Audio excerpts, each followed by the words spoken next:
Hello friends, कैसे हो आप सब। उम्मीद है स्वस्थ और अच्छे होंगे। आप सबका स्वागत है मेरे चैनल अतरंगी मैजिकल हिंदी स्टोरीज में। और आज की कहानी है गरीब ऑमलेट वाली की ईमानदारी। सरला के पति को गुजरे कई साल बीत चुके थे। वो अपने दोनों बच्चों के पालन पोषण के लिए ऑमलेट का ठेला लगाती थी। सरला ने रोशनलाल कपड़े वाले की दुकान के बाहर 1,000 रुपए महीने पर जगह ले रखी थी। सरला ने बच्चों को सरकारी स्कूल में डाल रखा था। वो सुबह से लेकर रात तक ठेले पर बहुत मेहनत करती थी। सरला ताई, एक आमलेट बनाना, थोड़ी हरी मिर्च ज्यादा कर देना है। मुझे पता है मुकेश जी, आप ऑमलेट में हरी मिर्च ज्यादा ही लेते हो। हाँ जी, आपको भैया बिना मक्खन वाला 20 रुपए और मक्खन वाला ऑमलेट 30 रुपए का है। सरला ताई, 2 प्लेट आमलेट ब्रेड बना देना। मैं आपको अभी थोड़ी देर में पैसे देता हूँ, ठीक है ना? चंदन भैया, आपके पिछले पैसे भी अभी देने बाकी हैं। 10 प्लेट ऑमलेट के पैसे हो गए हैं। अरे तो दे दूंगा सरला ताई। न तुम कहीं जा रही हो, न मैं यहाँ से भागा जा रहा हूँ। चंदन भैया, कोशिश करना ये पैसे आप मुझे जल्दी दे देना। मेरी भी रोजाना की लागत लगती है ये सब सामान लाने में। उधार देती रही तो कमाऊंगी क्या और खाऊंगी क्या। क्या हो रहा है चंदन? उधार के पैसे दे दिया करो। गरीब आमलेट वाली से उधार में खाने की जगह पैसे देकर खाया करो। सेठ जी, दे तो देता हूँ, वो तो मेरे पास छुट्टे नहीं थे, इसलिए बाद में दे देता। सरला ताई, महीने के 1,000 रुपए कब दे रही हो? भाई जी, आपको मैं कल पकड़ा दूंगी। चंदन, कल साड़ियों का नया माल आना है, मुझे डॉक्टर के पास जाना है, तो मैं थोड़ी देर से आऊंगा। तुम सारा माल उतरवा लेना। ठीक है सेठ जी, मैं रखवा लूंगा। अगले दिन रोशनलाल डॉक्टर के पास चला जाता है। चंदन दुकान पर साड़ियों का माल उतरवा रहा था, तभी उसका दोस्त मदन आ जाता है। और चंदन, कैसे है मेरे दोस्त? हैं? ये ले, अगले महीने मेरी शादी है, ये मेरी शादी का कार्ड पकड़ है। बैठ थोड़ी देर यहाँ, मैं जरा ये माल गिन कर रख लूँ। और बता, क्या खाएगा? रुक, मैं आमलेट ब्रेड मंगवाता हूँ। हैं? तुझे तो आमलेट ब्रेड पसंद है ना? अब तो इतना कह रहा है तो मंगवा ले। हैं? सरला ताई, 2 ब्रेड आमलेट देना, मक्खन मार के, एकदम बढ़िया है। पैसे तो इसकी जेब से निकलते नहीं है। रोजाना उधार ले लेकर मेरे ब्रेड ऑमलेट खाता है। बस 1-2 दिन और देखूंगी, नहीं तो इससे अपना हिसाब करती हूँ। ये तुम्हारा ऑमलेट ब्रेड। सरला ताई, करता हूँ मैं हिसाब, 1-2 दिन में। चंदन और मदन ब्रेड ऑमलेट खाने लगते हैं। कुछ देर बाद मदन वहाँ से चला जाता है, तभी रोशनलाल आ जाता है। चंदन, साड़ियों का माल गिन लिया? 250 पीस आए होंगे। मैं एक बार दोबारा गिनकर ही लगा रहा था सेठ जी। अरे, इसमें तो 5 पीस कम है सेठ जी। अभी कुछ देर पहले मैंने 250 पीस गिनकर उतारे थे। तो जमीन निकल गई या आसमान खा गया है? 5 साड़ी कम है चंदन। माल किसने चुराया? आसानी से बता दो। सेठ जी, मैं तो कितना पुराना नौकर हूँ, आज तक आपकी दुकान से कभी भी मेरे रहते चोरी नहीं हुई। 1 सेकंड सेठ जी, मैं समझ गया चोरी किसने की है। जब मैं अपने दोस्त मदन को उसकी शादी के लिए कुछ साड़ियाँ दिखा रहा था, सरला ताई आमलेट ब्रेड देने आई थी। मुझे लगता है नजरें बचाकर सरला ताई ने ही साड़ियाँ चुरा ली। सरला ताई, जरा ठेला छोड़कर इधर आना। क्या हुआ भैया जी, आपने बुलाया? ठेले पर ग्राहक खड़े हैं। चोर कहीं की, मेरी दुकान से साड़ियाँ चुरा कर अपना ठेला चलाएगी। मैं अभी पुलिस को बुलाता हूँ, तभी उगलेगी तू कि तूने चोरी की है। नहीं भैया जी, मैंने कोई चोरी नहीं की। मैं भला आपकी दुकान से साड़ियाँ कैसे चोरी कर सकती हूँ? मुझे कुछ भी नहीं पता इस बारे में भैया जी। सरला ताई, दुकान पर तू ही तो आमलेट और ब्रेड लेकर आई थी ना उसी वक्त। मैं माल को गिन कर रख रहा था, 5 साड़ियाँ कम हुई है, और यकीनन वो साड़ियाँ तुमने ही चुराई है। और कोई तो दुकान पर आया ही नहीं। चंदन, पुलिस को फोन मिलाओ, इसे चोरी करने की सजा मिलनी ही चाहिए।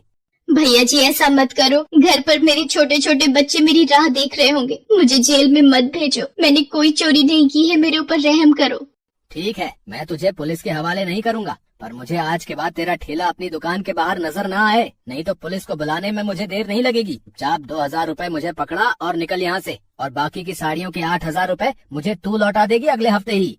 सरला फूट फूट कर रोती हुई 2,000 रुपए रोशनलाल को देकर अपना ठेला उसकी दुकान के आगे से हटा लेती है। पर एकदम से ग्राहकों से बंधी हुई जगह छूट जाने से सरला के काम का बहुत नुकसान होता है। सड़क पर बने एक खम्बे के सहारे वो अपना ठेला लगा तो लेती है, पर पहले उसका ठेला बाजार के बीच में था, इसलिए ग्राहक बहुत आ जाते थे। अब कॉलोनी की जगह होने की वजह से ग्राहक भी नहीं आते थे, और ऊपर से जगह के भी 2,000 रुपए और देने पड़ते थे। सरला बहुत परेशान रहने लगी थी। उसकी कमाई बिल्कुल ना के बराबर हो गई थी। ऊपर से उसका मन खराब था कि उस पर चोरी का झूठा इल्जाम लगा हुआ था। वो ज्यादा कुछ बोल भी नहीं सकती थी, उसे बच्चों की चिंता थी। एक दिन, माँ, मेरा स्कूल का स्वेटर छोटा हो गया है, मेरे लिए नया स्वेटर ला दो माँ। माँ, मेरे भी जूते फट गए हैं, मेरे पैरों में देखो कट पड़ गया है। क्या करूं, कहाँ से इंतजाम करूं, कुछ समझ नहीं आ रहा। रोशनलाल जी को भी 8,000 रुपए देने पड़ेंगे। नई जगह पर ग्राहक भी नहीं आ रहे हैं। सरला बहुत परेशान थी।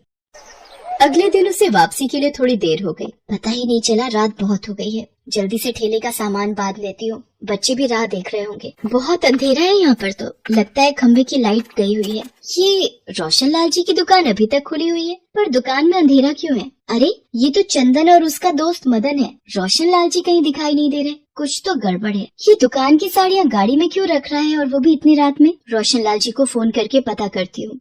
सरला रोशन लाल को अपने मोबाइल से फोन मिलाती है और सारी बात बताती है, जिसे सुनकर रोशन लाल हैरान हो जाता है और वो सरला के कहने पर दुकान पहुंचता है।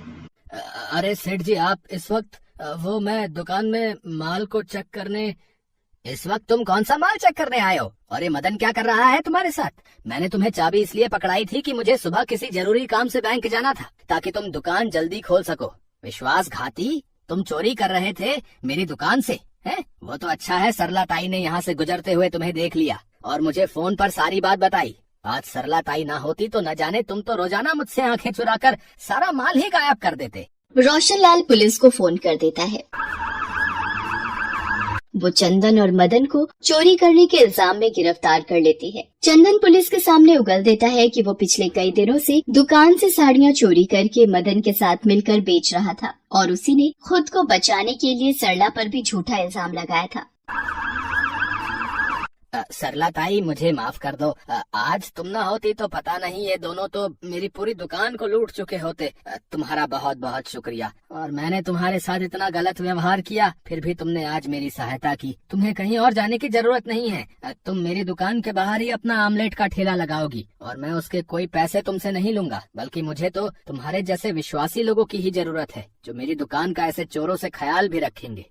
भैया जी, मुझसे आप माफी मत मांगिए। कई बार हम कानों सुनी पर विश्वास कर लेते हैं और बिना दूसरे पक्ष पर विश्वास किए नतीजे पर पहुंच जाते हैं। शायद कभी कभी हमारा समय ही खराब होता है, इसीलिए परिस्थितियां भी हमारे विपरीत ही होती हैं। मैं आपकी दुकान के बाहर फिर से ठेला लगा पाऊंगी तो मेरे बंधे हुए ग्राहक फिर से लौट आएंगे। आपका शुक्रिया भैया जी। सरला की सच्चाई और चंदन का सफेद झूठ रोशन लाल के सामने आ जाता है। सरला फिर से रोशन लाल की दुकान के बाहर ही अपना ऑमलेट का ठेला लगाने लगती है, जिससे उसके बंधे हुए ग्राहक फिर से वापस आ जाते हैं और एक गरीब ऑमलेट वाली को सच्चाई का फल मिल जाता है।